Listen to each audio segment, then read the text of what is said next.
Drew McIntyre this time next week may be the undisputed WWE Universal Champion. That could be a reality this time next week. We are 1 week away from Clash at the Castle in Cardiff, Wales. Will Drew do it in front of a hometown crowd in the United Kingdom of over 70,000 fans? That's the question going to be answered here today on SCW. I'm going to go through a little bit of the build, going to give my feelings on the rivalry, and then I'll give what my take is going in right now into Clash of the Castle. Of course, there will be predictions coming on the channel, which will be dropping on Tuesday as well. I'll be joined by Jonesy Chats Wrestling as well, looking to try and get NXT Steve with me as well, hopefully for that show. Of course, both of them will be going to Clash at the Castle as well, so give my predictions then. But if you have any questions, anything you'd like to get involved with, then please feel free to get in with the chat. Also have a couple of other topics I'd like to discuss as well, including Clash of the Castle, maybe some added matches. Also want to talk about Sasha Banks and Naomi. So without further ado, let's get straight into it, shall we? And we're going to talk first off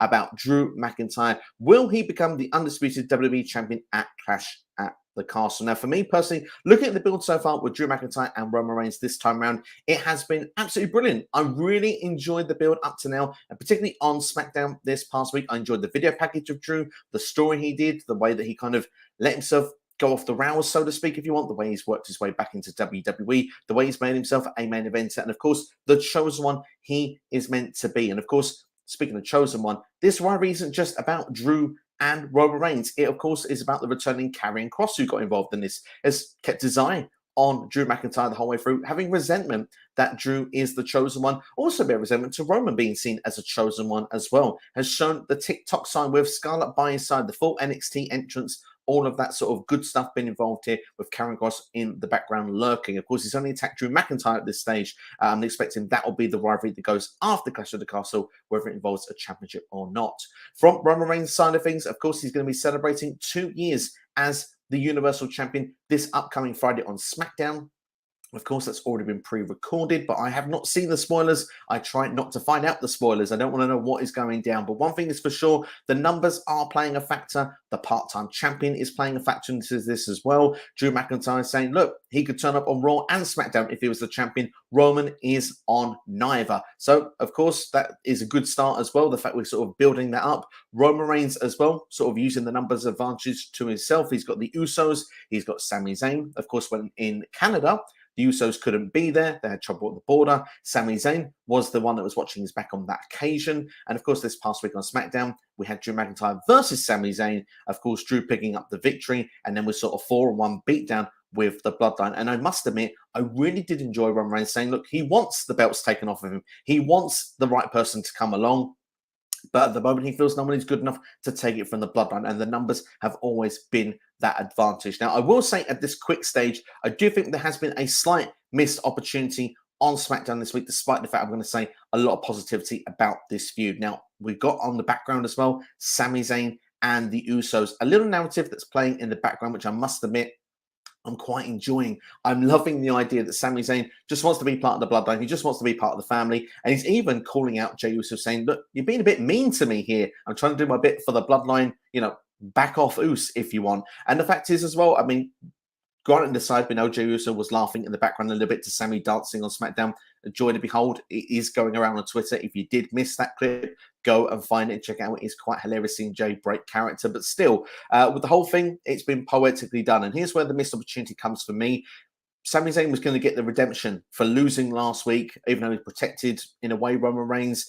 The idea was, let's do it again. Let's take out Drew McIntyre. What if Drew had managed to convince the idea of, well, if Sami was to lose, the Usos can't be at Clash of the Castle. I think that would have made a lot of sense to have done that. And then that way, if the Usos had, couldn't be there, which we know they won't be, I don't believe they're allowed to travel to the UK. Can be proven wrong on that, but that's what my sources have told me. One of the sources that I will give a shout out to, of course, is Mr. Tom Colohue, as always. So if the Usos can't be there, well, someone has got to watch Roman's back.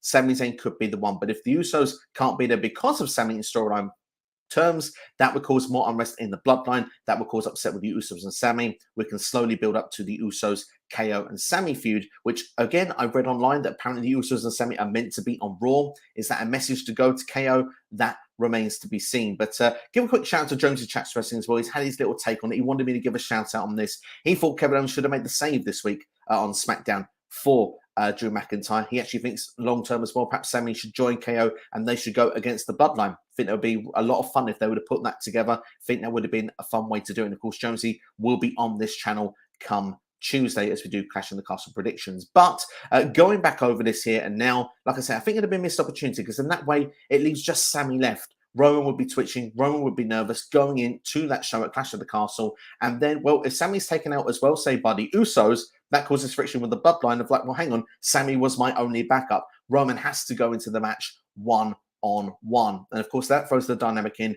Karrion Kross. Is he going to get involved? Will he cost Drew McIntyre? Would he destroy Roman Reigns in the process? Will he be there at all? There's so many questions, not a lot of answers. And I think that's what makes this a really intriguing feud going in to Clash at the Castle. I'm sure everyone that is going to the show will be really excited. But of course, then the big question is then, are we going to get a brand new champion? Is it going to go down or is it not? Rumors have been going around as well that Drew McIntyre been carrying some sort of injury. Drew addressed that on Monday Night Raw, but he said he's been carrying the whole company on his back. So let's see what it's going to lead to. Is there a legit injury? Is there not? I think Drew is sticking around regardless. Like I say, Drew versus Karrion Kross, I expect to be the feud. Roman expected to be missing Extreme Rules for sure. I'm not sure about Crown Jewel, what will be going on with that, if he'll be there for that or not.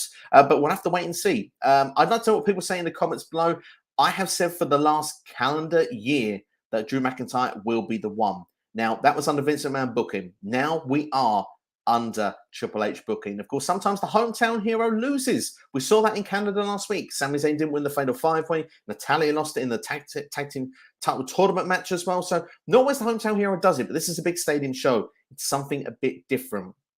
I'm going to stick my neck out now, just to say right now, it can change between now and Tuesday, but I think we need to give the hometown crowd that little bit of hope going into Cardiff. So I'm going to say that Drew McIntyre is going to do it. But what I will say differently to any other time, I am not as confident as what I was this time a year ago, 6 months ago, even 2-3 months ago. I thought it was a cert Drew McIntyre would do this. I'm not as confident now. And it's really exciting to say going to this show that anything can happen. And I really do think that Clash of the Castle could be one of the shows of the year.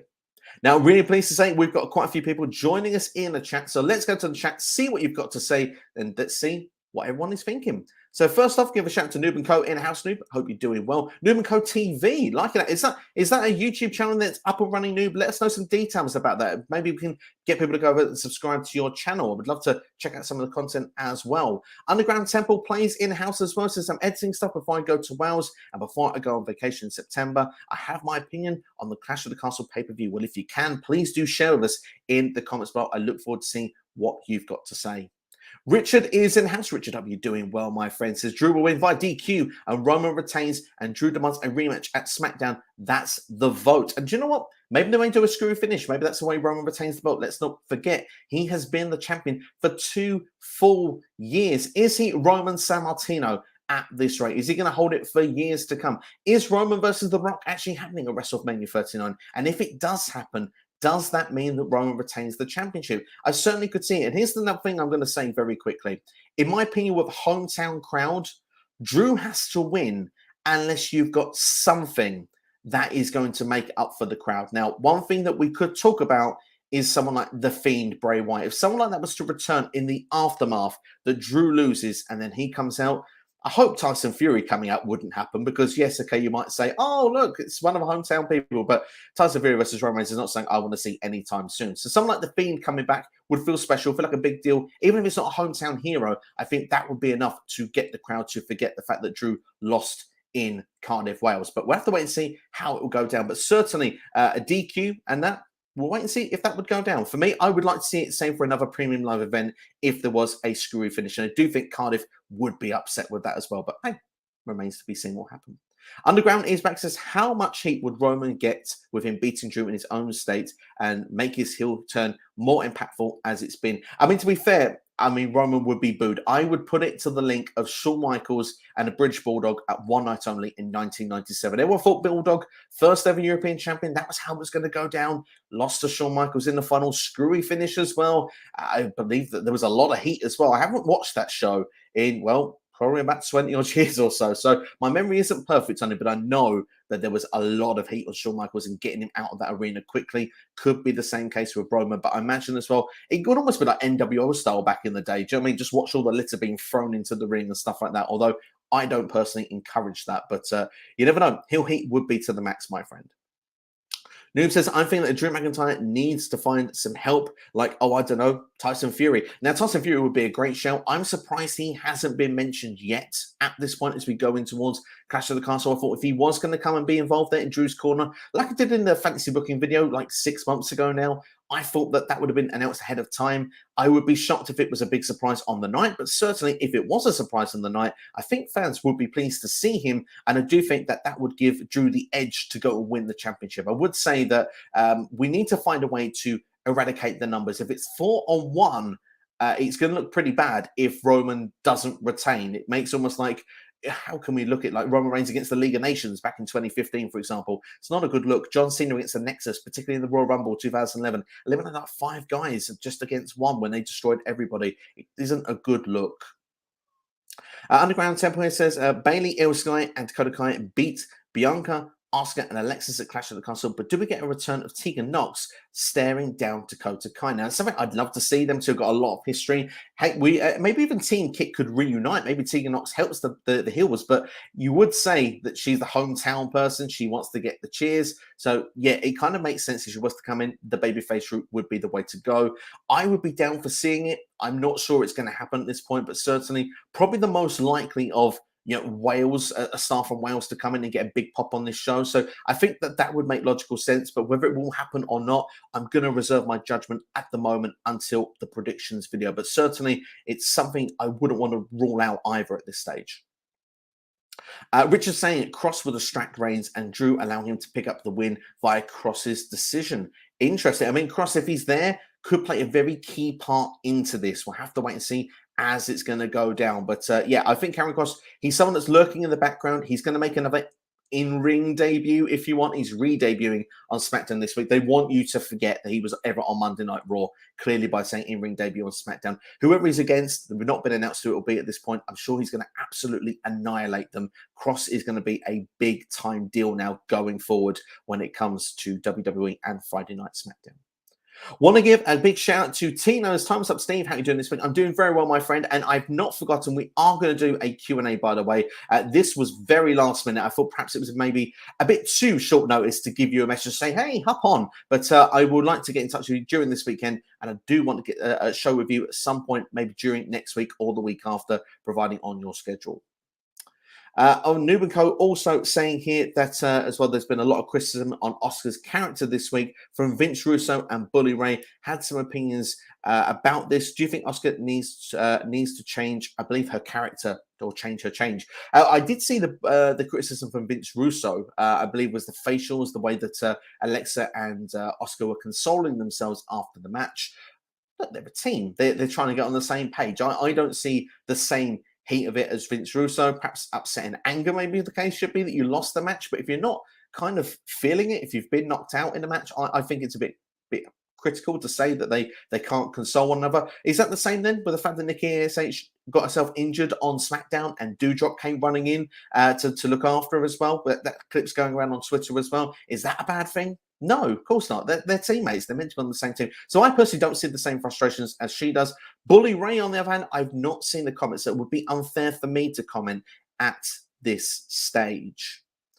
Feel free to keep the comments coming in, by the way, ladies and gents. Let me know what you've got to say. Any other questions you want to talk about as well. Let's talk about one other topic, though, that I did want to talk about as well. More matches to be added to WWE's Clash at the Castle. Now, I do think that there could be maybe one, maybe 2 matches. I have one I expect will happen, and I've got one that's a fantasy booking idea. And if you've seen this channel before, you probably have an idea where I might be going with the fantasy booking idea. But hey, I'm going to say anyway, if it's your first time here, then you've got something exciting on the way. Now, first and foremost, the matches we do have, we know we've got Roman versus Drew for the Undisputed WWE Universal Championship. Still a mouthful each and every time you say it. We've got Liv Morgan versus Shayna Baszler for the SmackDown Women's Championship. As mentioned a minute ago, we've got the 6 women's tag team match with Bianca Belair, Asuka, and Alexa Bliss taking on control with Bayley, Dakota Kai, and Io Sky. We've got Riddle against Seth Rollins, and of course we've got the Intercontinental Championship of Volta, or it's Gunther these days, but I want to say Volta, damn it, going against Sheamus. So those are the 5 matches that we know we've got. The 6th match that I think we can expect to be added on Monday Night Raw this week, Edge versus Finn Balor. But one intriguing note after Raw this past week, of course, Beth Phoenix was in the ring to defend her husband after, of course, Edge picked up the victory against Damian Priest. Of course, the attack of the Judgment Day happened after the match.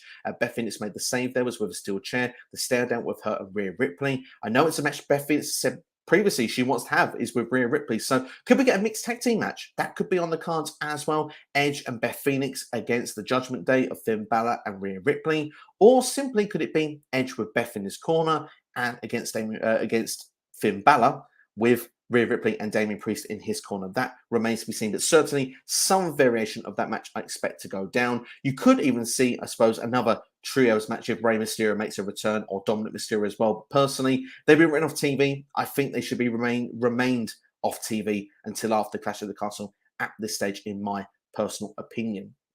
One other match I'd like to see added to the card, and this is the fantasy booking idea.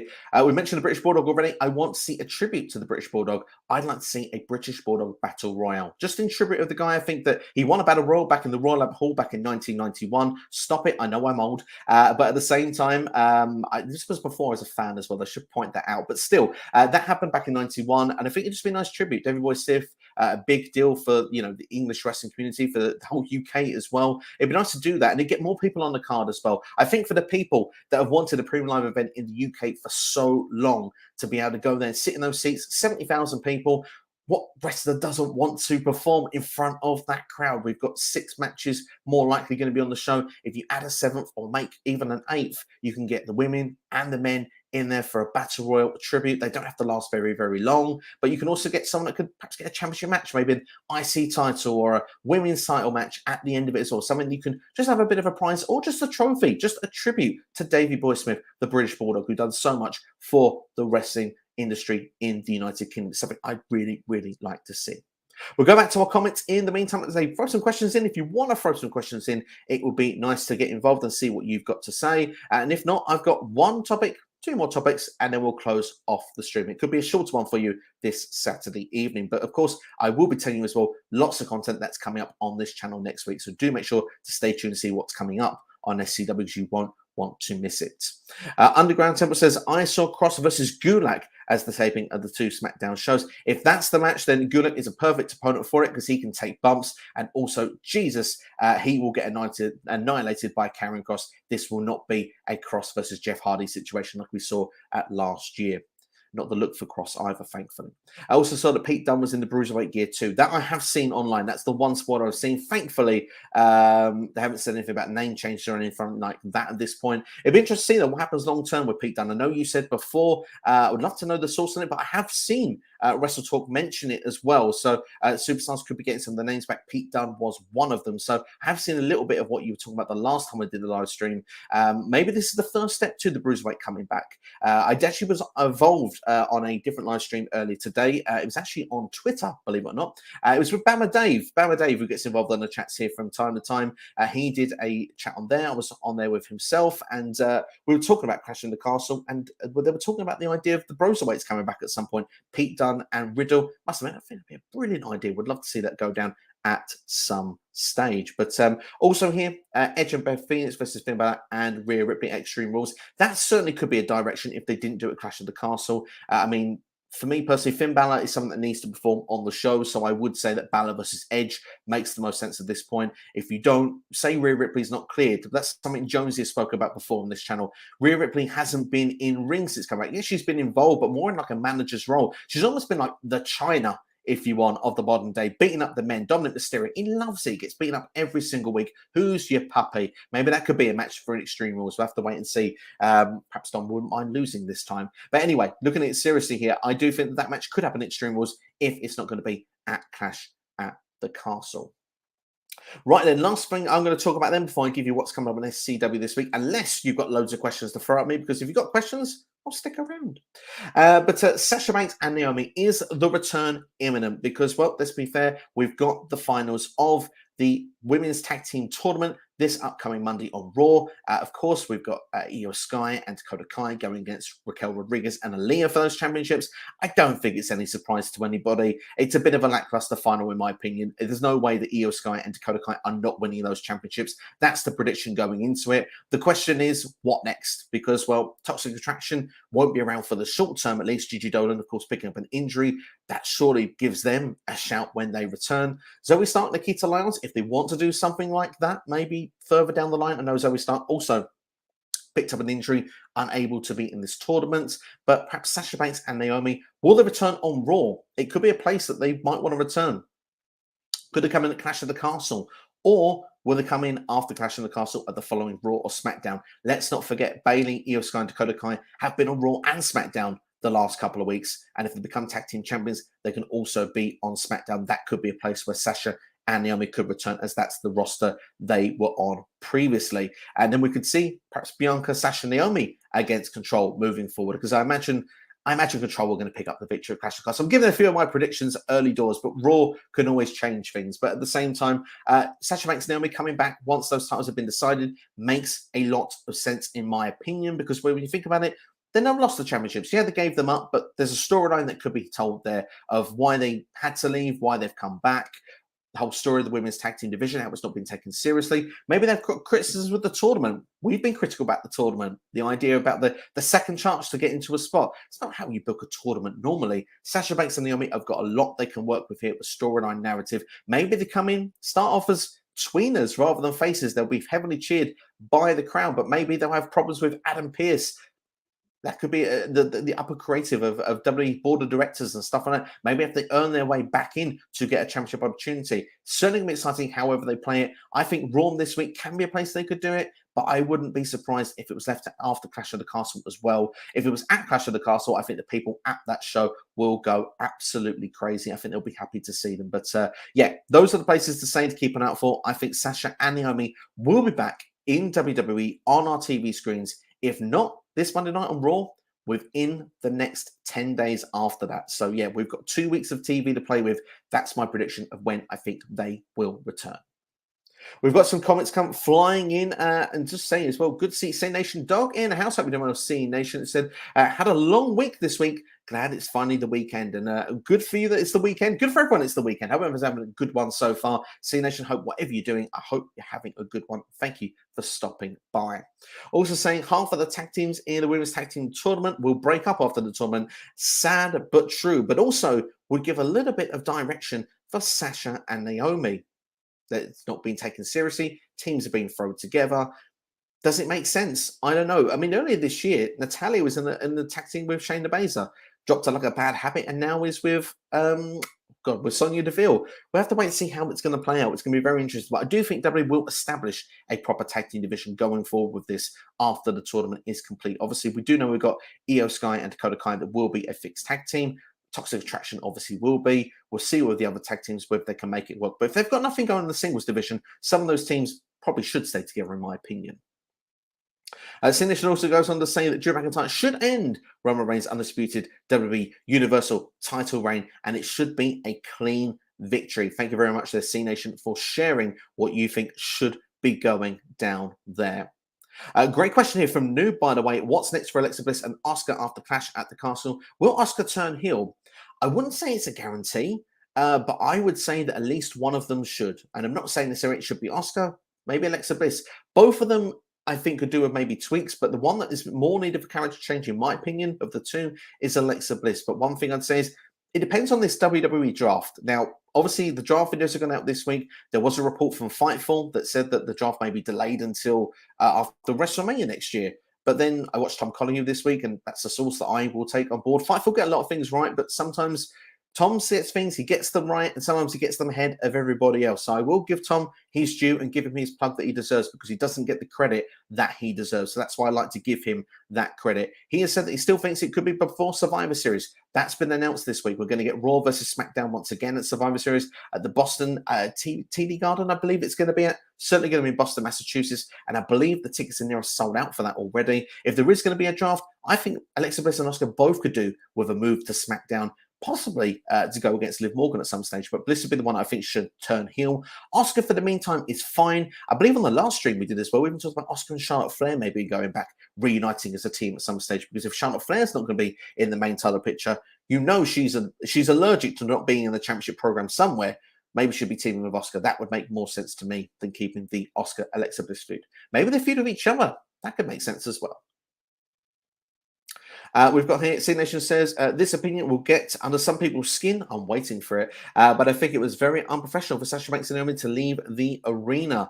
Well, I mean, I'm not. I've given my take on this already, so I'm not going to go and do it again because I did when I gave my opinion on this.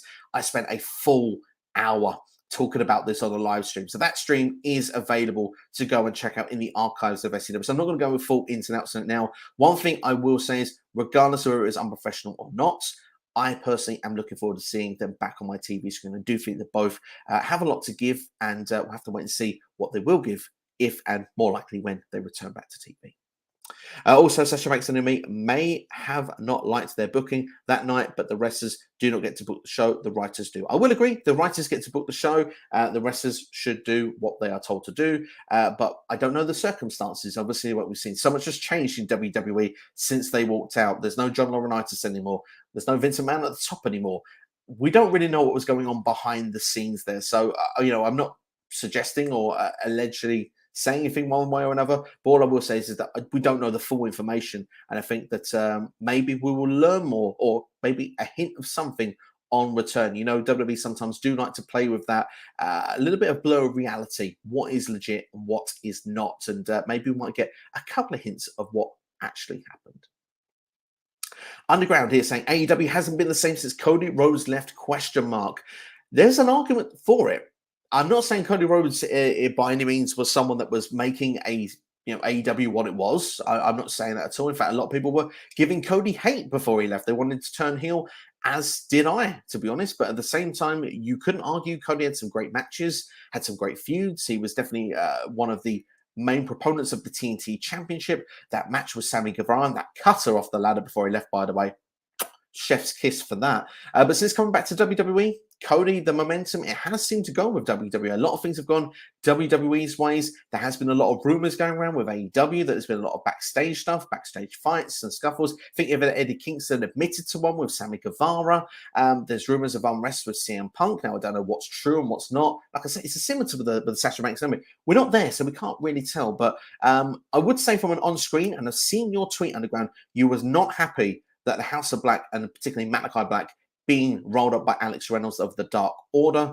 I will say I have to agree with you on that, because I think the Dark Order are going to be in the final. I think that's a sure point at this point. Of course, number 10 is probably going to be rolled out, and Hangman's going to take the place, and that's where they're going to build that then for the all-out main event, but the trios final, where I should be saying instead. But at the same time, there is some ups and downs with AEW. Perhaps backstage, perhaps political. But I think on screen, all right, there's some holes here and there with some of the booking. No show is perfect. I would say AEW wasn't perfect before either. But what I'd say is I do still get a lot of enjoyment from their shows. And I think this week as well, particularly with John Moxley and CM Punk, I'm up to date with that now compared to last time as well. That had a lot of controversy going around that match. And it certainly stirred a lot of people. Some people think, oh, what genius bit of booking, the way that they did it. Some people think awful booking. And I would say that I was shocked it wasn't the main event. It should have been the main event of All Out. Why was it the main event of that show?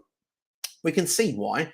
They put that fantastic trios match at the end there, which was awesome. But at the same time, people would have been left talking going off the show. And the John Moxley thing that he said, he could have said it on mic as well, wouldn't have harmed anything. So there are some things. But I think what I would say is, and this is my last little bit I'll say on it, I wouldn't say it's necessarily since Cody Rhodes left. I think my main issue is since AEW decided to work with every single other promotion under the sun. They worked with Impact. It was only a one-way working relationship, in my opinion. Although Impact got some great ratings at the start, all the talent literally was losing to Kenny Omega and lost in every opportunity anytime someone AEW tended to come in. But now working with Ring of Honor, New Japan, it feels to me that they're not on the same point as they were, but they are still doing some really, really good stuff. I can't deny that. I am looking forward to All Out, and it's one of the things that will be coming up on this channel this next week. And C Nation says, something big happened during the Impact tapings last night, but we're not saying it for those people. Do not spoil it in the chat. Thank you, C Nation, for not spoiling. I will say, from what you're saying there, I'm just going to hint it. We won't say it in the chat because I don't know it either, and I would prefer not to be spoiled. But was there a title change? Maybe, maybe.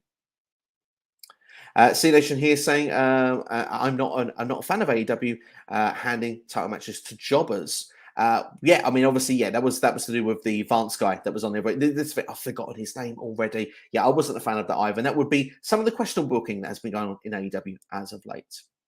Irish Wrestling and Entertainment House, hope you do it. You're at Clash of the Castle next week, aren't you? That'll be awesome to see. And let me know some of the matches you're most looking forward to. I'd really, really like to know that. But to hear saying, will Sheamus and Dunn take up the Usos and help Drew win? That'll be quite fun to see. I mean, obviously, Drew and Sheamus have been against each other the whole time. But if they were to come together at the end, they'd help Drew win in the main event. Maybe Sheamus wins the Intercontinental Championship earlier in the night.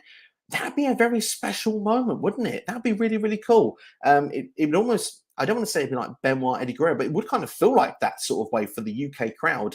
Obviously, I know Benoit's name is probably a name that shouldn't be mentioned and linked with such special moments anymore, but certainly could have that feel if they have the big pyro at the end of the show. Really like their suggestion, something I've not thought of, and I think that could be really, really fun. C Nation says, why did Sasha Banks have so many short title reigns? Going down to WWE's booking. That's pretty much what I've got for you. I couldn't tell you why they were always short. It was kind of a thing, wasn't it? It was almost like the Big Show couldn't win at WrestleMania. It was one of those things. Sasha wins the title, she'd lose it instantly. But she's had a couple of longer reigns since. Obviously, she would have had a longer women's tag team title reign had she been around. But that sort of changed in the plans. But she did have a long reign as a SmackDown Women's Champion, didn't she? Didn't she beat it from Bayley at Hell in a Cell in 2020? Held it all the way to WrestleMania 37. So she has had at least one mid to long championship reign in WWE. Sinisters, I still like Sasha Banks and Naomi. I just didn't like what they did, but I forgive them. And you know what? And like I said, I'm not going to give my take on it, but either way, I would say I forgive them as well. I do look forward to having them back. Martin says, what's up, Steve? Barely noticed about the live stream. Anyways, hope you're doing well. I got some questions. Feel free to throw them in, Martin. I'd love to know what questions you have got for me today. This was very last stream. Unfortunately, life at the minute for me doesn't mean I can guarantee I'm always going to be here. And I put a little thing out on YouTube, said, I'm going to try. I couldn't promise it, but we're here now. We're doing it. And what I will say is, coming from here tonight at the end of this show, I will be, in fact, in a minute, actually, before we get to the end of the questions, I am going to tell you what's coming up on the channel so you can see what there is to look forward to, because I am going to actually guarantee for some shows that I will be around this upcoming week, and some of them I've already got slot times also. But before I do that, I will take Underground Temple's one. Maybe Oscar and Alexa Bliss need a roster change in the draft. But I read Triple H doesn't have plans for a draft until WrestleMania next year. That was what Fightful said, yes. I have been told the contrary, that maybe it still might happen before there. So I'm still going to be, we'll wait and see with the draft. It may happen, it may not. When is the perfect time to have a draft? A lot of people believe that WrestleMania is the right time. It's the chapter after WrestleMania to do it. So in a way, it makes sense rather than just before the Survivor Series. Silk NXT, when he was on before, said maybe it should be after the Survivor Series. That's what you win. You win the top draft picks. You get the top superstars coming to your show. That could make a lot of sense, especially with no premium live events in December. And then you can build starting for the Royal Rumble, building up to WrestleMania. You got that big, fresh programs. You know, when you put two big superstars on the roster at the same time for the first time, and then you have to sort of delay it for a year for them to wrestle one another. You just go straight in with it. Do the big feud, do the return match for SummerSlam, and then before you know it, those other 2 or 3 little feuds you do, and then boom, it's draft time again after the Survivor Series. I thought it was a cool idea. So right, quickly, let's do that before we go to more questions. Then let's talk about this week coming to SCW. Now, the guarantee of what is coming this week, and I can tell you it will be on Tuesday, and I'll be setting this stream up, in fact, as soon as we're finished here tonight. That's right, Clash at the Castle, match card and predictions, which unfortunately you don't see in full on your screen there, but it will be coming this week on Tuesday. On Thursday, same with that Tuesday as well, Jonesy Chats Wrestling will definitely be joining me, looking to get NXT with me as well. I'm going to drop him a message actually after this stream also. And also we're going to do a stream for Worlds Collide. That will be coming as well this week. That's not a set day at the second, but I'm going to look to get that as a stream up as well. Looking also to do All Out predictions. I'll be joined by On The Mark Wrestling Podcast, Kyle is going to be here as well, and that'll be the first time he'll be on the channel as well. Really good, really love the content they do over there, and he's 1/3 of that podcast. So make sure to check out our All Out predictions. That will be dropping on Thursday this week, and that will be dropping around the late afternoon. If you are involved on the eastern side of the states, it will be involved in the middle of the evening if you are involved in UK time zones. And as well as that, looking tomorrow, if I can do with Jonesy, we're looking to try and do a Bray Wyatt video. Will the Fiend return to WWE? That is a video we're going to look to try and do. In fact, it will be more of a debate style video, and hopefully that'll be a lot of fun if we can get that up. So that's pretty much the stuff that will be definitely coming this week. Also, one extra bonus video will be dropping on Monday this week, and that will be also superstars that could get a major push in WWE under Triple H. So that's a video that also looking to drop on the channel. So it's a busy week ahead, and with Clash of the Castle, of course, being next Saturday, yes, I'm looking for the first time ever to do a review on the same time as the show ends. So I'm looking to do almost a live reactions straight after the premium live event to go and do a review on this channel. So I hope you'll all join me for a lot of those. I know it's a lot of content, but would love you to all be around for it. Well, we've got quite a few people here at the moment, so thank you all for checking out the stream. Jonesy is at house. Jonesy, I'll give you a couple of shouts already. Even your fantasy booking idea from SmackDown this past week. So I've given a few of those for you, but got any extra questions for us? Definitely would love to know your take on what you would like to say regarding those. Also, let's go up and see what some of the other comments we've got flying. There's quite a few questions have come flying in, as I say. Here's one from Martin Career. Says, is Rampage truly lacking to provide a special 1 hour show at the moment? Simple answer, yes. The matches are just not up to scratch. They are not worthy of people taking out their time late on a Friday evening. For the States, it's late. It's after SmackDown. We've already had a 2 hour show on Fox. And also for us in the UK or in European time zones, goodness, it's stupidly late in the morning. We're talking 3 a.m., 4 a.m., depending on where you are. So yeah, a lot of people just don't bother with it. I still watch Rampage. I think the show's all right, but it's becoming skippable. It's not got the big time film matches that it used to have. C-Nation Dog saying that Sammy Guevara should have been suspended too. Of course, that's in reference to what happened with the Eddie Kingston brawl backstage. We've got Underground Temple says, after WrestleMania is the perfect time, is the perfect way to get a draft. But that's just me. After WrestleMania is like the reset button. I think that is for a lot of people, Underground. I don't think you're on your own with that one. And that's the one we used to have a lot of the reset buttons, the drafts over the years. It's only in recent years has things changed. C-Nation here saying, are you a fan of Dark Order beating House of Black last night on Rampage? It was a huge upset. Yes, it was a huge upset, and I must admit, I agree with Underground. We mentioned it earlier on in this. No, I was not a fan of it, although I wasn't surprised about it. Of course, once I'd seen the situation with the graphic original with the Dark Order, and I saw there was a mystery person, I was sure it was Hangman Page going in, so I went, I think they're going to win. And then when we got to the show and it was number 10, I was like, oh, maybe House of Black is winning, but then maybe we could get an upset here. We knew the stuff with Miro was going on in the background, so it didn't surprise me that was a factor in the result. But Malachi Black losing to Alex Reynolds, yeah, I wasn't such a fan of that booking, I'm going to be honest. But Dark Order against Kenny and the Bucks, I think will be the final. I can't wait for Kenny and the Bucks against Will Ospreay and Aussie Open this week on Dynamite. I think it's going to be awesome. Also, Sinisha says AEW has so many titles on television now, and counting other promotions titles, it's too much. I would agree. I mean, this is the thing. This is why Ring of Honor needs their own station now. We can't keep having the same thing of, you know, Ring of Honor's champion tag team titles. I mean, even FTR, they're carrying Triple R tag team titles and IWGP tag team titles. There's so much going on one show at the minute. I would agree it is a bit too much. Sometimes less is more. And although I'm really in favor of the trios titles coming in, I'm a fan of the All Atlantic Championship because I like what it represents. It's not meant for AEW TV. It's meant for promoting it outside of the promotion. I would agree that with outside promotion titles coming in, it's a bit much. I think they really need to get ROH its own TV or streaming deal ASAP, and in fact its own roster as well. Martin Carino says, do you think that Tony Khan can get control of his top talent if they go off script and shoot at other talent? Of course, this must be making reference to CM Punk calling out Hangman Adam Page. Yet he really should get control of that. That wasn't a good thing if that's the case, but because Hangman couldn't respond to it, he was in a no-win situation. It looks like a coward not going through the curtain, but then to come through and interrupt what was, you know, a planned segment of the show to build up your biggest match in AEW history, arguably, yeah, that wasn't a nice look. And I do think that that's going to come back at some point into script somewhere, that they'll make something of it. They need to do another Hangman versus Punk match at some point down the line. If rumors are true that Punk also said that he wouldn't lose to Hangman Adam Page, that's not a good sign either. Tony Khan does need to get the house in order. C Nation says, you may be right, you may be wrong. Whatever I've said, usually that is actually very true. I may be right and I may be wrong. Time will tell on that one. Oh, nice. Underground. This is fantastic. I did a stream with Second Debate on Insta Live yesterday regarding the AW backstage drama. I'll just say this. TK needs to get the roster in check and stop being soft. There you go. Was that more like the, should have done it in the Enzo way, the SAWFT soft? Maybe I should have done. But no, also, is that available to watch on delay, Underground? Let me know. I'd like to go and check that out if that's still available to go and see. Martin says, what upgrades, changes do you see WWE doing by the end of next year that haven't been seen yet? Interesting upgrades and changes. Well, this is, again, what I expect to see or what I want to see. I would like to see something. I think Patrick has been involved in quite a few streams of late, and he's not with us tonight, but he said he likes to see these unique individual sets. He wants to see them for premium live events.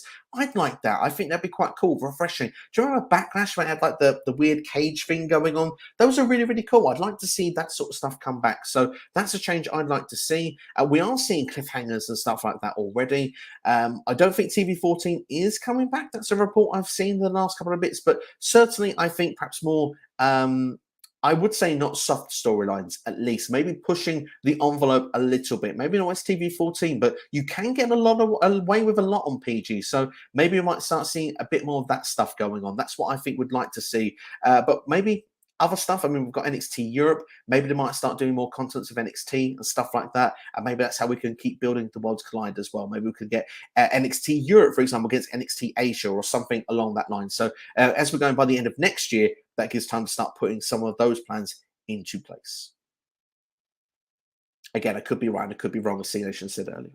But C Nation was going to say there is also Impact tapings tonight, so I'm looking forward to that. And I will look at spoilers. I love and hate spoilers. That's the thing with spoilers. You either you love them or you hate them. I do with both, because once I see them, I think, oh great, that's happening. But I think I go to watch the show and I think, oh, why did I watch them find that out for? Because now I know it's not, the surprise isn't there anymore. And I must admit, I love the surprise more than anything else. So for me, I look to avoid spoilers at all costs. Sometimes they're unpreventable, especially as when you can't watch the shows live. It's very easy to just accidentally go onto a social media app and go, oh, there we go, that's happened.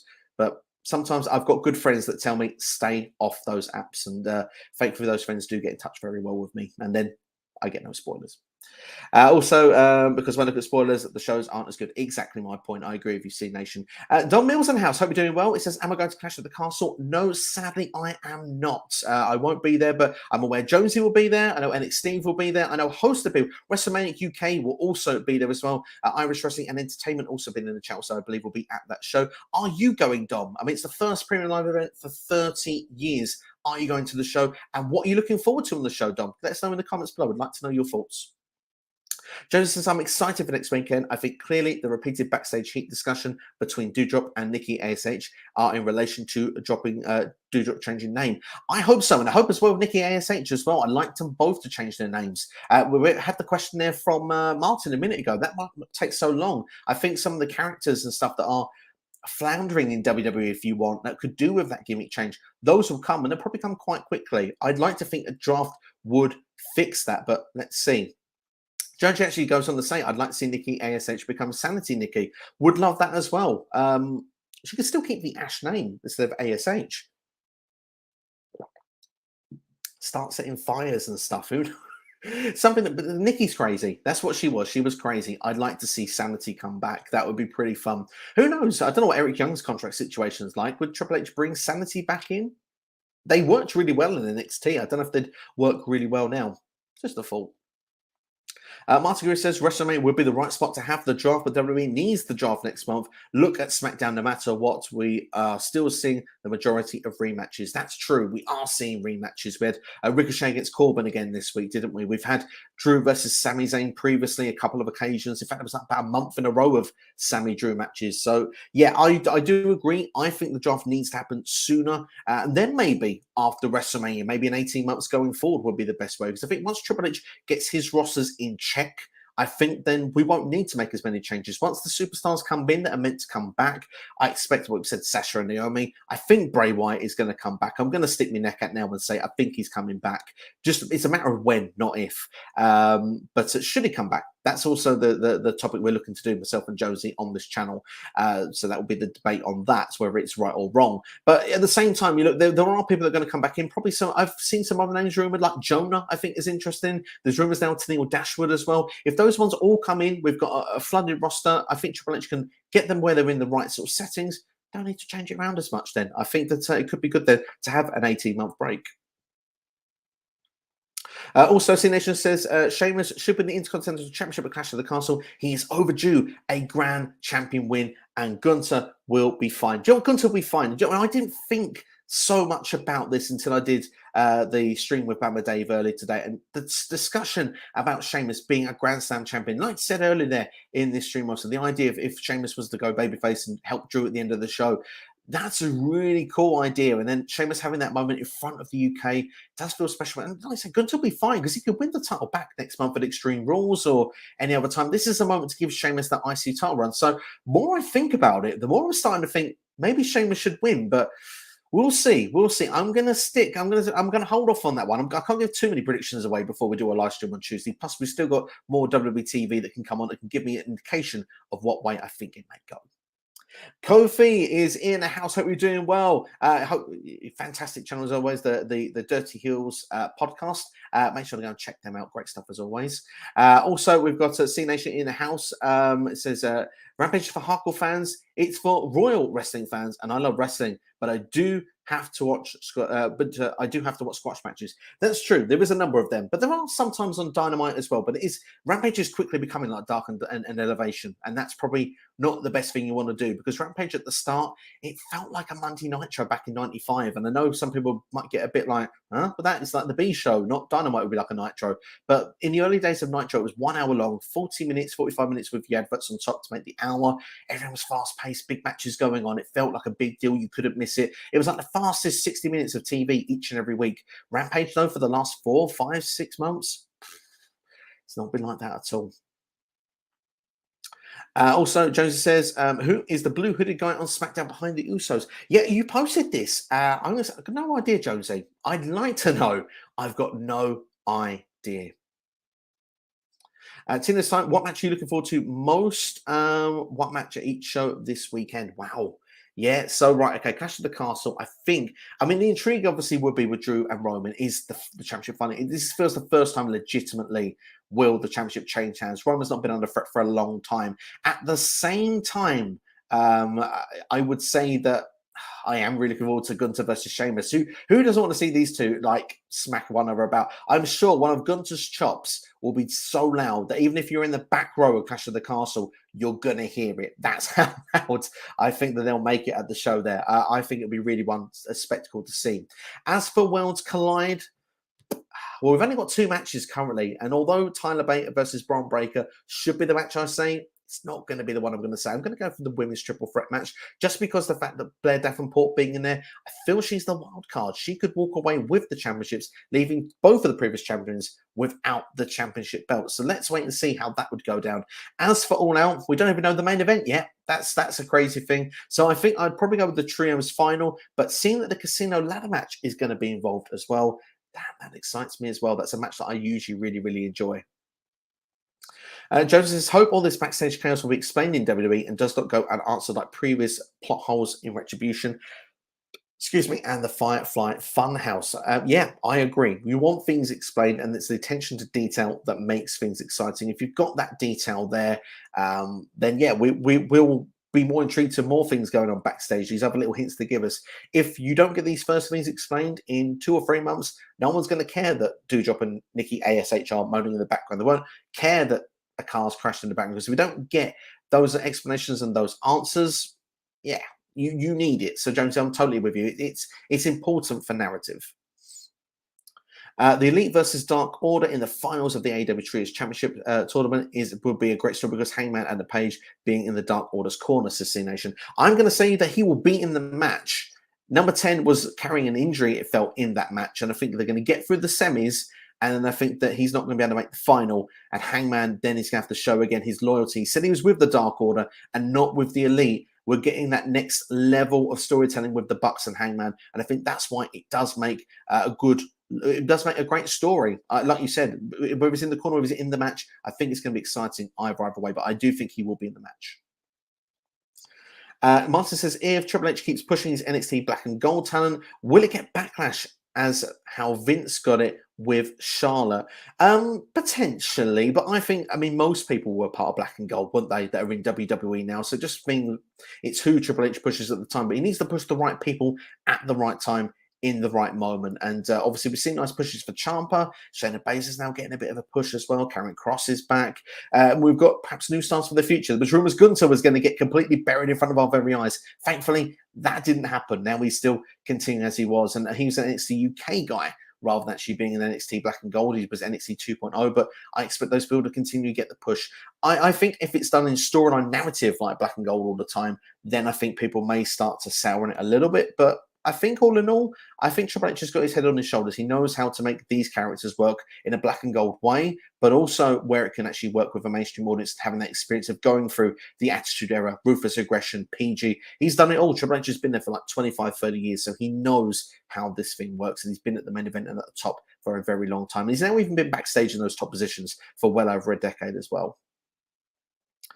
Jonesy says, do we see Rush and the guy who attacked AJ on Raw next week, or will he be forgotten like I believe? Probably forgotten like you believe. This is what I've read since our stream. That hood weren't meant to come off. We were supposed to believe that was Dexter Lumis under there. So that was the idea of what that was meant to be. So yeah, I think it could be forgotten like a bad habit, but I would like to see it addressed personally if it was me, and I'm sure you would as well. Also, we've got here Sination saying the Elite are beating Dark Order in the finals to become the first ever AEW Trios Championships. I would be horrified if it was the other way. The Elite at this point are the right team to do it, unless Ospreay and Aussie Open get into the final, which I don't believe will happen. But if they did, that's when I'd want to see Ospreay and Aussie Open do it. Can you imagine the first ever AEW Trios Champions to be someone from New Japan? That'd be quite fun.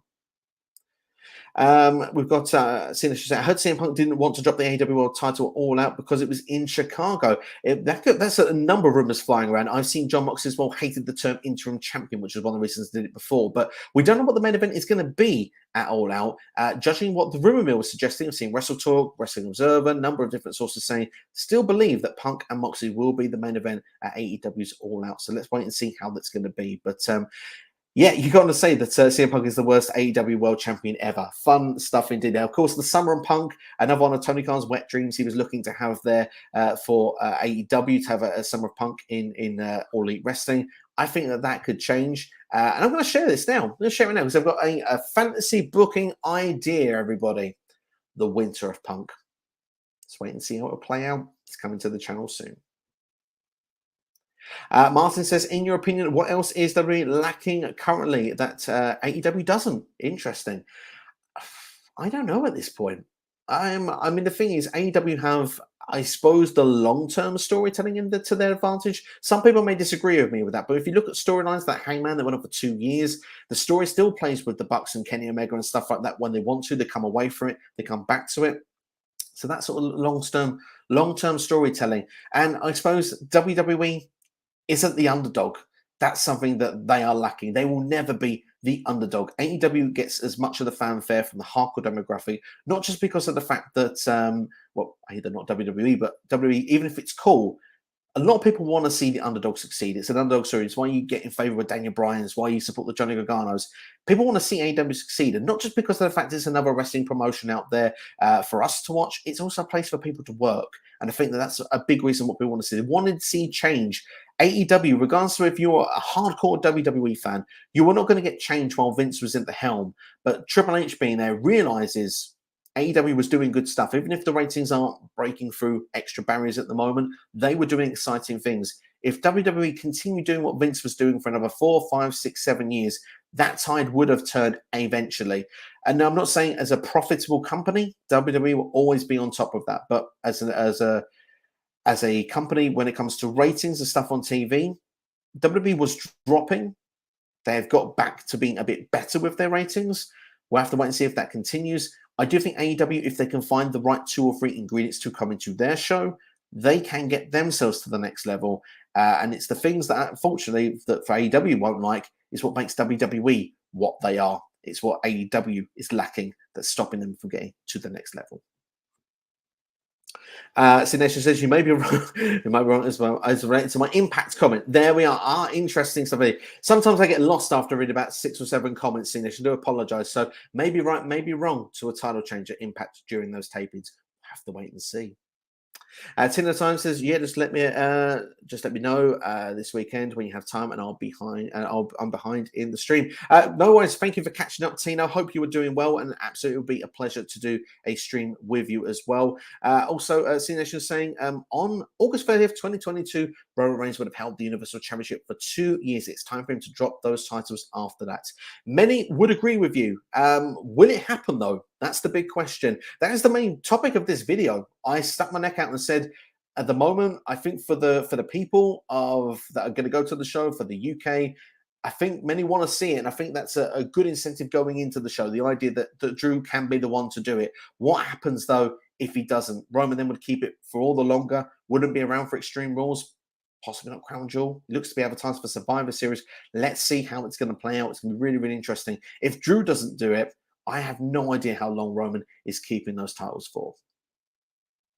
Underground says the stream is on Insta. Was just me going with them, and we discussed the EW backstage topic. I don't think you can watch it back on replay. I have to check them out.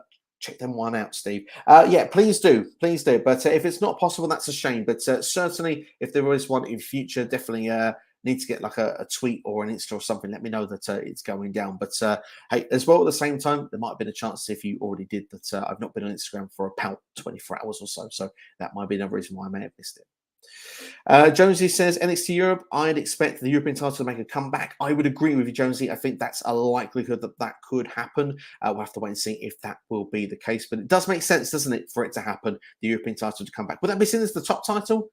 NXT European title? Perhaps I guess it would be. It would be the top title. Speaking of NXT Europe, can you expect it to be a better draw for WWE than NXT UK was?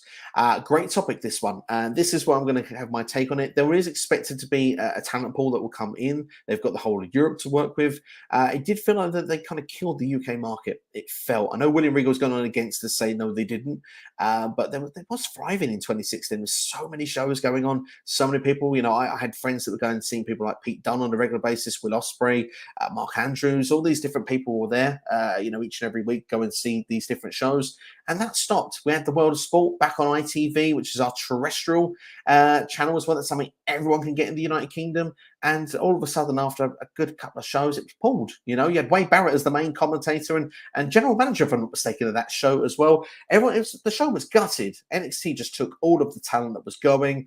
That was where the interest was. And sadly, it was a niche market. It worked for the UK market. When it comes to a WWE banner, and they want to make all this profit out of it, and they signed like hundreds of talents to the show. They had more than they needed, put it that way, to the point I would have said that some of them weren't up to the grade, but it's a personal opinion. At the same time, you look and say, with all that, they were not making profit with it, and they've not been making profit with that brand for a long time. Will they do better with Europe? They'll have more to work with, and here's what I think works in benefit of NXT Europe over UK. We've had a pandemic. We've got prices rising all over the place at the moment. And also, with regards to Brexit, the travel in and out of the United Kingdom probably is a lot more difficult and a lot more expensive than it used to be.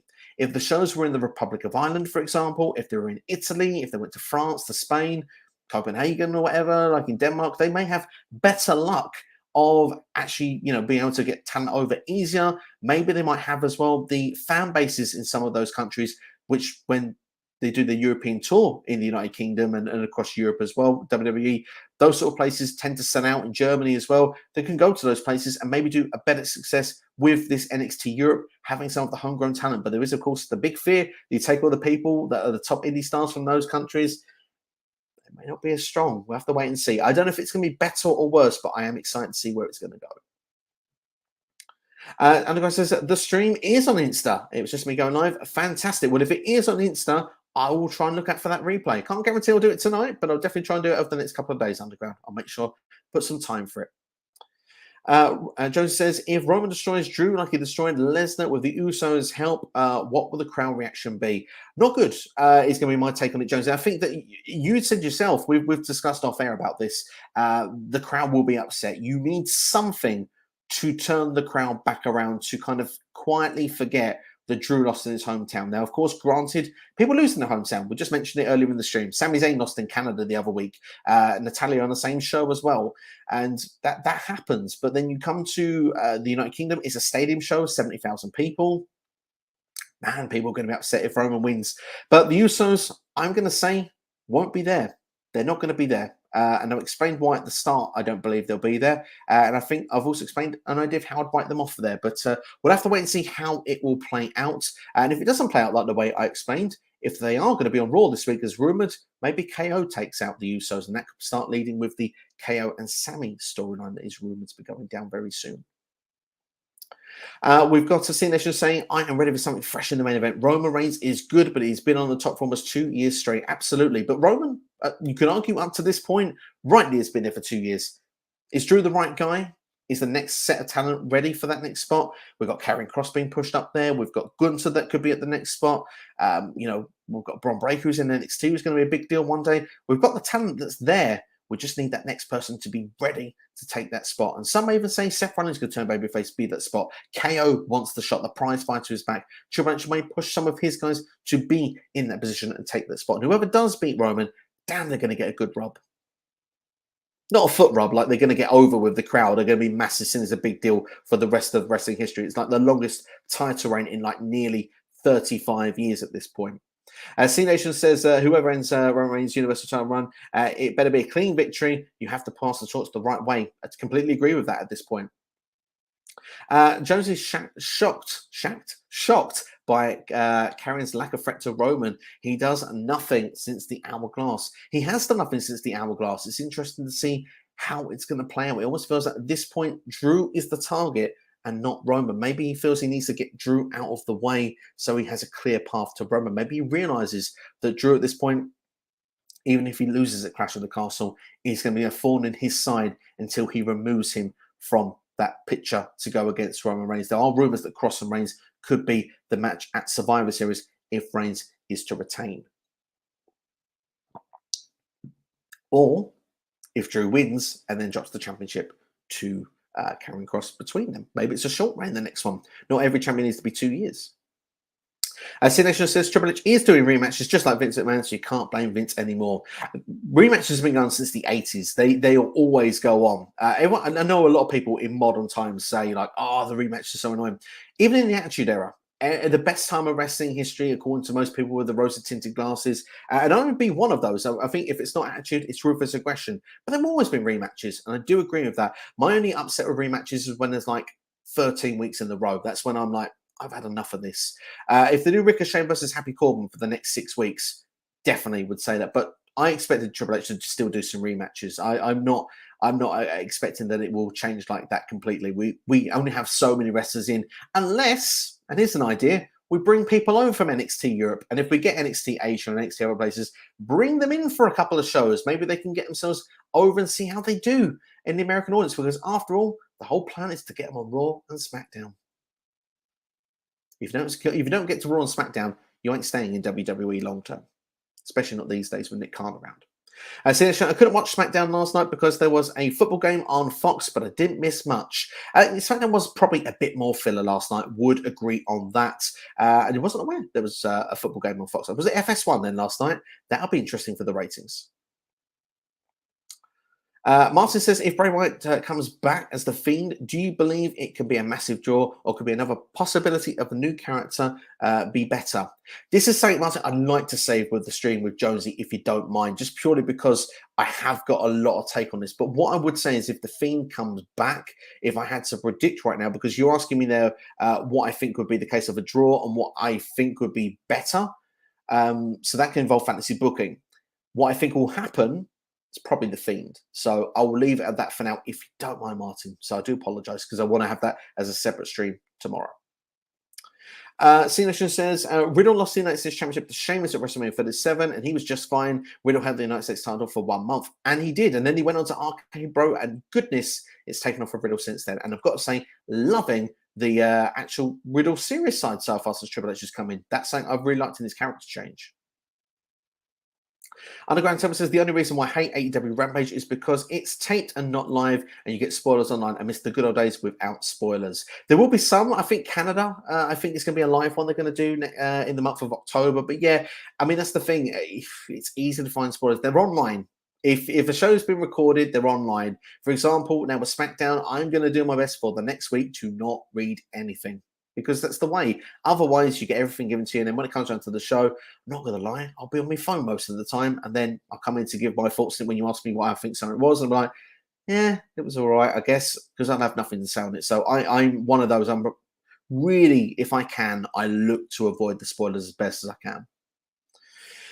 C Nation, my bad. I meant I do not watch squat matches. I wouldn't blame you on that. I mean, they're only 2 minutes long and they're completely skippable. So yeah, I don't blame you. Sometimes though, a squash match can help someone, but yeah, when there's loads of them, yeah, sometimes it's not always the best.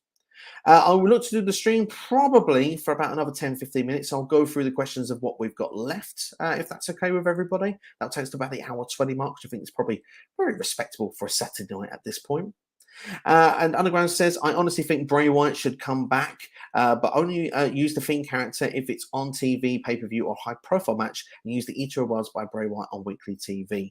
Yeah, I mean, you can always play around with both characters, have a different incarnation with everything. That could be quite interesting. Underground, loving this shout. The blue hooded guy maybe Solo Sikoa. I mean, to be fair, I only saw the still that Jonesy had, and it was quite blurry, and I didn't know where in the show to go back to go and watch it. But yeah, that's a good shout. There are rumours around that would make a lot of sense as well. Say Sammy's kicked out of the bloodline, who better to go in? C Nation, it's funny how Sheamus and Gunther just stare at each other while Butch and Ludwig Kaiser brawl. That was quite funny, and I love the meme Tino's time put on. Tina, if you're still with us, he actually put a thing on with Sheamus and Gunther, WWE wrestlers, and then as Butch and Ludwig Kaiser on the brawl, AEW wrestlers. Lovely little joke when that was going around. Thought it was really funny.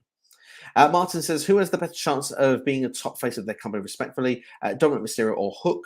Hook, all the way. Hook has got an it factor about him. Fans are already well on board with him. Dominic has obviously got the legacy of the Mysterios. Hook has the legacy of Taz, but it just feels like the fans, there's an excitement factor with Hook. I don't see that with Dominic at this stage. Jonesy, I get the feeling everything will be blamed on Dexter. It's the easy way out of having to provide elaborate details. Seems to be, could be the way at this stage. I wouldn't be surprised if they did that. And like I said before, the car crash thing backstage, is that Dexter, or is it just two things going on at the same time? We don't actually know. They seem to go hand in hand. We don't know, but it is the easy way out, yes. Josie Sal hit Roman Street Profits making Babyface stable to feud with, the extended Legado del Fantasma with the Latinos added. Could happen. That could happen. Wouldn't be surprised if that went down. It was interesting. This is the thing, though. This is why we need a draft as well. We're seeing so many people from Raw dropping over the SmackDown here on a weekly basis. That's why it's needed more than anything right now. And of course, it was the Street Profits bus that was wrecked by the Maximum Male models. So I'm expecting to start off with, it'll be the Los Lotharios with Maximum Male models. And I have this feeling, I'm just going to say this now, I wouldn't be surprised if Triple H is already turning a bit sour on how Maximum Models is, and may feel that Los Lotharios may be a better fit for that group. I wouldn't be surprised. There's a reason they keep being linked together. They were going to be rivals at one point. Now they seem to be getting buddy on the same page. Let's see how it's going to play out. It could be very, very interesting. But even having them as part of Legado del Fantasma, now Underground has mentioned that before, definitely be a solid idea as well to make great use of Angel Garza and Alberto Carrillo. Sinesh, I hope Willie Mack comes back to Impact Wrestling and win the Impact titles with Rich Swann. I still want that to happen, as do I. I don't just want it to happen for me, Sinesh. I want it to happen for you. I think that would definitely make your day, your week, maybe even your year, because I know on streams for a long time you have actually said that that's something you want to see go down. Underground says, my dream match, and the dream is in capital letters there. still is still intact for Survivor Series. Lashley versus Volta. It certainly is. And I do think even if Sheamus wins, I think that match still could be intact. I do expect that match to happen at Survivor Series. If it doesn't at this point, I would be a bit disappointed. Lashley versus Sheamus could be fun, but, it would be a good match. Don't get me wrong. But, yeah, I want the match with Lashley versus Gunther. I'm not going to lie to you. Martin Guerrero, Triple H at the Throne. Out of these two, have a chance of having one more match: CM Punk or Ryback. Probably neither. But if I had to pick one of them, I'll go CM Punk. But yeah, we know it's neither. C Nation Dog, All Out is 8 days away, and there still isn't the main event. Absolutely, that is true. I'm expecting it will be Moxley versus Punk again, but let's see how that'll play out. Punk has got an excuse to lose again, hasn't he? Because he's come back from injury a lot sooner than he should have done, according to storyline purposes. And we've got Russia, I believe, was a decoy, if I'm not mistaken, to distract Miz and others while Dexter kidnapped the Miz last week, says Underground Temple. So that's probably the say there. Will he be on TV, though, again? That remains to be seen. Jones says the blue hooded guy is the relaunched SmackDown hacker, this time with some other than Ali under the hood. Could it be Solo Sikoa? Because Solo is in the name, the Solo hacker. Who knows? We'll have to wait and see. Maybe Drew Gulak. That'll give him something nice to do when he's not being beaten up by Gunther or Karrion Kross. Underground, Steve, in my opinion, something that WWE is lacking that AEW doesn't would be 100% the tag team division. That's a fair argument. That's something I didn't think of off the top of my head. Would agree. The tag team division, there's a lot of depth in AEW's tag team division. The only problem, though, currently with AEW's tag team division, I would argue it's not the main focus of the show. I don't think Swerve and the Glory are having the greatest glory run as champions, although I am looking forward to the match for the Acclaimed, but it's come very much out of left field. Did the Gun Club get added to that last minute? I mean, it would give Stokely a bit of purpose. And is Stokely no longer with Jade Cargill? Have I missed something? Is she chucked in from the group? Because she's got rid of Layla Gray now as well from the Baddies. I don't know. There is a bit of mess going on AEW. You are right. There isn't as much tied up storytelling as there was before. The big stuff and the long-term stuff, they know how to do that down. And when MJF comes back, I think it'll be a big deal and done right. But there is some of the stuff lower down the card and stuff that's not treated as important, that there are some things slipping a little bit. Yeah, you are right there. But the tag team division, yes, WWE definitely would agree with, because the Usos are on a level of their own. SmackDown has about 8 teams, but Raw has only a couple. I think they will address that. Nation Dog, do you think Seth Rollins will ever win the SmackDown Tag Team titles? That's the only thing he hasn't done in WWE. Maybe a while. If he's going to do it, it'll be a while until he does. We'll have to see with the draft where it ends up. But I think he remains on Raw for the foreseeable future. I don't see him going. C-Nation is sad that NXT UK is ending. I can understand that. For me, I never had time to watch it. So, I mean, the last match I actually took my time out to watch properly may have been Eva Valkyrie against Miko Sakamura, I think might have been the last one, or it would have been Ilya Dragunov against Volta at the time, where they had their match, which was absolutely awesome. So yeah, it goes to show it's been a long time since I've watched NXT UK properly. Jonesy says, I've really enjoyed the new WWE, but I'm slightly concerned that it's still making silly mistakes, like having Dexter Lumis turn on NXT as a babyface mid-storyline, which totally ruins his storyline momentum. I can agree with that. The only thing I will say in hindsight of Desvol's advocate, if Dexter kidnaps The Miz, probably means he's a babyface on Raw as well. So that's the only thing that links it together. There are some suggestions that Indy Hartwell is on her way to follow Dexter Lumis to Raw. That can be the reason why he showed up. But I do agree with you. He kind of willingly came in. He left then after being with Indy and willingly got arrested. So is The Miz away? I would have liked to have seen more with The Miz being, I can't believe I'm saying these words out loud on camera. So this is storyline, people, by the way. It's a television show, how The Miz was kidnapped and how he would have got himself away, how he would have got himself back, and how it would have been with Dexter Lumis. I don't think it would have been quite Heidenreich and Michael Cole like back in the day, but certainly I think it would have been interesting TV. But yeah, it does ruin things a little bit.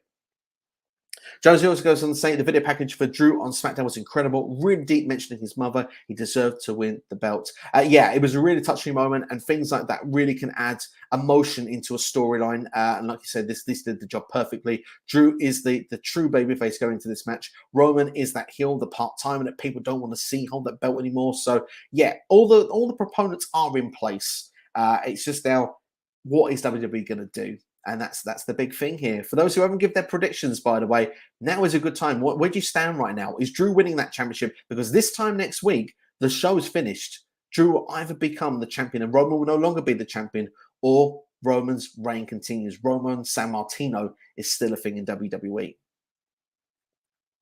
C Nation says Volta held the WWE NXT UK Championship for 870 days. Do you think Roman Reigns will beat that? I'm going to say no, but here's what I will say. He may do it as the Universal Champion. He won't do it as WWE Champion. And of course, he hasn't been that length of time for 2 years with the WWE Championship either. That's the championship that he will drop first, in my opinion, because I do believe still they will split those championships. But of course, Volta held it for that length of time. I think Pete Dunne was like 700 days in NXT UK as well. But when you look at the top championship, which is horrible to say it like that, but NXT UK is the lower end of the pecking order for WWE. When you look at the very, very top of WWE, Roman Reigns is the only guy to do that since Hogan, which is the 80s. So yeah, it's a big time shoes to fill. But maybe Volta can do it one day. You wouldn't put it past him. Martin says, now with 1 month of Triple H at the throne, has the WWE Weekly Show made you think that a statement has been made? Overall, I think yes. I think there has been statements been made. I think we've had cliffhangers, we've had surprises, we've had some good storylines, we've had some characters that were sometimes jokey being taken a bit more seriously. I do think a lot of stuff has been done pretty well. And I think that if you look at things, and I asked Tom about this the other day on his channel, I said, but you look at the Street Profits. I mean, they were on SmackDown this week, but quietly the breakup program that was going to SummerSlam quietly was dropped. And why would that be? Triple H having second thoughts on it, trying to see if actually it works or doesn't, the storyline narrative. So it's quietly been dropped for the meantime. So stuff like that still happens in WWE, but I do think overall, when I look at the television product, I'm enjoying it more than not. Even though SmackDown was, like I said, I think it was a filler show this week, but I didn't hate it either. And I think that's something positive. C Nation, Raw has been better than SmackDown in my opinion. I think on the whole I agree with you, although I would say SmackDown in Canada last week was phenomenal. It's one of my favorite TV shows of the year, and that actually includes AEW and Impact included. C Nation going to say, how come some people always think that every title reign needs to be a long one? It just makes the long title reigns not so special. Completely agree. I like unpredictability. I would not complain. Yeah, maybe I would complain on if it was the timing, but it could make sense because no one's talking about it. What if Drew McIntyre wins against Roman Reigns at Clash of the Castle and Theory cashes in immediately? Big time heel heat on Theory as the show goes off. Drew gets the moment he's beat Roman Reigns. Personally, I don't think it's the right time to do it. But, I mean, I like unpredictability. It could be one night, it could be a month, it could be 2 months. I like to go into every show thinking anything can happen. That was the beauty of the Attitude Era, because something would happen, twists and turns each and every week. You didn't really see long championship reigns, but sometimes I think they're handy to have, but not everyone should be like it. Some people say, yeah, minimum 6 months or a year. For me, what do you think then? Every main event should be predictable for a year. I disagree, and I'm with you, Sin Nation. I like it when it's mixed. Sinister says if Impact Wrestling was live, they would get more good ratings. I agree, and I think as well they would get more buzz about them. If people go and see the spoilers, people do, and then it takes away the fun of the shows. And that's why for me, I tend to not, and I try and watch the shows as best as I can.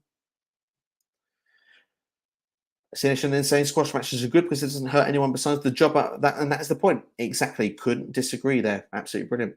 Mark says great joining the stream and always hearing everyone's thoughts on wrestling. Go ahead, Steve, and have a good one. Thank you, Martin, for joining us, and hope that you enjoy the rest of your weekend. Thank you for joining. Sinister says I didn't know Hook was Taz's dad until last year, and they never mentioned it on AEW that much. Did they not? If I've missed that, then that's it would be a bit weird. Although Taz has shown some proud moments on commentary, I will say that I have noticed that much. We've got a few more comments here from C Nation. Anyone's got any other comments? Probably now is your time to do so. We've got Everything Pro Wrestling. Hello, hope you're doing well. Get in a couple more questions if you want to now. If not, these will be the last questions I would do, and then we will close off the stream. Sination saying then, do you think that Legado del Fantasma getting in Santos Escobar's car this week on NXT 2.0 was a sign of them going to the main roster together? Yes. I felt at one point that the other members were a part of the deal of the match with Tony D'Angelo.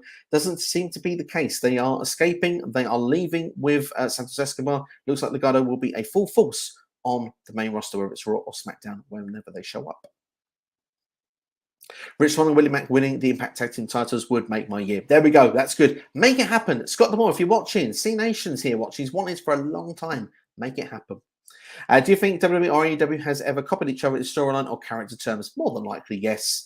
They probably have, yeah. But trying to think off the top of my head. I mean, you could argue Max Caster is a bit like John Cena in the Ruthless Aggression era, and you can argue that Cody Rhodes is exactly the American Nightmare that was in AEW. There's very quick off the top of my head ones, but there are probably plenty. If Seth Rollins stays on Raw, he could still win the SmackDown Tag Team titles right now because it's unified Raw Tag Team. That's very true. He could be the one. We'll have to wait and see. But a lot of people want DIY. A lot of people want KO and Sammy. So let's see how it goes down. I think KO and Sammy will be the ones. Also, before the Trouble Chief Roman Reigns couldn't even hold a world title for 100 days. A lot of people do not know that fact. And there you go. That shows how it is. Roman Reigns has now had a long reign with the championship, and probably after this won't have a long reign for the title. Probably can be, Roman Reigns could be a main eventer on his own still, do big matches, be an attraction after this. He would be like the Brock Lesnar, and he's earned it at this point because he's done amazing stuff with his title run. He's had an incredible run, regardless of people who are not assailed it in the last 3 or 4 months. No one can deny. He said he's beaten the best. He's had some great matches with a lot of the best as well. He has done his part. And Theory should cash in on Drew McIntyre to win the Undisputed Championship at Clash of the Castle. The crowd would go from happy to sad. Do you want to see the UK upset, C Nation? Is that what you want? See 70,000 people upset? It would be kind of interesting to see. Yeah, let's see how it will go down. If Drew does have that magic moment, I think he should hold that moment. He didn't get the WrestleMania in front of the crowd, and that's something as well we should consider also. I mean, Drew McIntyre, come on, the guy deserves it, doesn't he? He won the championship in front of no one in the PC, then he won it in the Thunderdome. He needs it. This is the hometown crowd. It feels like the right thing to do. I'm giving that energy to the people watching, to the people of the UK, to the 70,000 going to the show. If you are watching this stream, I'm saying Drew McIntyre should be the one to do it. It should be at this show. And if they don't do it, God, do they need a good excuse and reason why they didn't do it, because otherwise there's going to be a lot of boos and a lot of heat going off that show. But depending on how they portray and how they do it, I'm pretty sure Clash of the Castle is going to be an awesome show. And just a reminder for those who weren't here earlier, I'm going to put it back on the screen for you right now. That's right. Clash in the Castle predictions will be coming on this channel. They will be dropping on Tuesday. Myself and Jonesy are confirmed for this show. NXT, if you're watching, expect a message coming on your inbox anytime now. Hopefully we'll have both of them will be a Clash of the Castle, so it'll be good to get their takes and thoughts going into the show. As well as that AEW All Out, the predictions will be dropping on Thursday. We're joined by On The Mark Wrestling Podcast. Too Sweet Kyle will be in-house for the first time on SCW as well.